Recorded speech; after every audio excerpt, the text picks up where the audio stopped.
किसी गांव में रामलाल नाम का एक बनिया रहता था। रामलाल बहुत धनवान था, लेकिन उतना ही लालची भी। उसकी लालच की आदत के कारण पूरे गांव में उसकी बुरी छवि बन गई थी। एक दिन रामलाल के पास एक किसान आया और बोला, सेठ जी, मेरी फसल खराब हो गई है। मुझे कुछ पैसे उधार चाहिए। फसल बेचने के बाद मैं आपको लौटा दूंगा। रामलाल ने किसान से कहा, ठीक है, लेकिन बदले में तुम्हें अपनी जमीन की गारंटी रखनी होगी। अगर समय पर पैसे नहीं लौटाए तो जमीन मेरी हो जाएगी। किसान मजबूर था, इसलिए उसने शर्त मान ली। समय बीता, किसान ने मेहनत करके फसल उगाई और रामलाल का कर्ज चुका दिया। लेकिन रामलाल ने किसान को धोखा देने की योजना बनाई। उसने झूठा दावा किया कि किसान ने कर्ज नहीं लौटाया। ये सुनकर किसान परेशान हो गया और पंचायत के पास गया। पंचायत में रामलाल और किसान दोनों को बुलाया गया। पंचायत के मुखिया ने पूछा, रामलाल, तुम्हारे पास कोई सबूत है कि किसान ने कर्ज नहीं चुकाया? रामलाल झूठ बोलकर फंस गया। मुखिया ने कहा, तुम्हारी बात झूठी साबित हो रही है। तुम्हें किसान से माफी मांगनी चाहिए। रामलाल को अपनी गलती का एहसास हुआ। उसने किसान से माफी मांगी और वादा किया कि वह आगे से ईमानदारी से काम करेगा।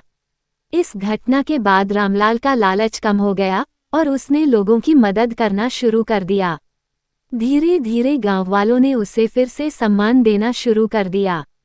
शिक्षा, लालच का अंत हमेशा बुरा होता है। पंचों ने किसान और रामलाल दोनों को पंचायत में बुलाया। किसान ने कहा, सेठ जी, मैंने आपका सारा कर्ज चुका दिया था, फिर भी आप मेरी जमीन छीनने की कोशिश कर रहे हैं। यह अन्याय है। रामलाल ने झूठे आत्मविश्वास से कहा, ये सच नहीं है। किसान ने पैसे नहीं चुकाए हैं। मेरे पास उसकी जमीन का अधिकार है। पंचायत के मुखिया ने रामलाल से पूछा, तुम्हारे पास कोई सबूत है कि किसान ने पैसे नहीं लौटाए? रामलाल थोड़ा घबरा गया, लेकिन फिर झूठ बोलते हुए बोला, हाँ, मेरे पास उसकी लिखित गारंटी है। पंचों ने कहा, ठीक है, वह गारंटी पत्र दिखाओ। रामलाल ने अपनी जेब से गारंटी पत्र निकाला और सबके सामने पेश कर दिया। लेकिन किसान ने कहा, ये झूठ है। मैंने इस पर अपनी मुहर और हस्ताक्षर के साथ इसे वापस कर दिया था।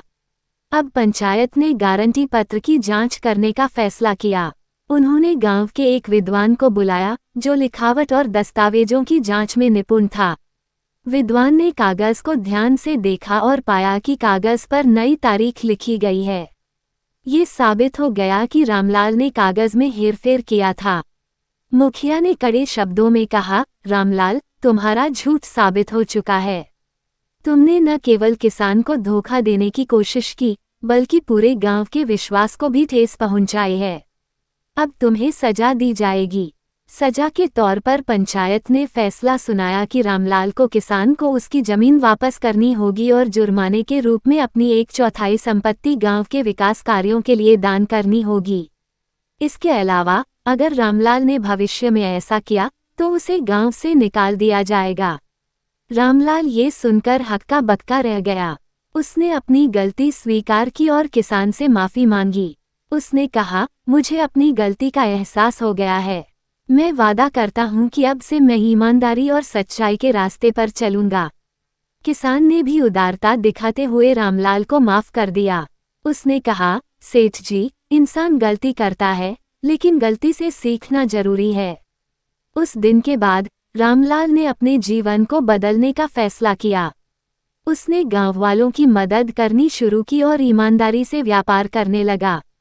धीरे धीरे गांव के लोगों ने उसे फिर से सम्मान देना शुरू किया। शिक्षा, कहानी का ये क्लाइमैक्स ये सिखाता है कि लालच का परिणाम हमेशा बुरा होता है। सच्चाई और ईमानदारी से जीवन जीने वाला व्यक्ति ही समाज में आदर और सम्मान प्राप्त करता है।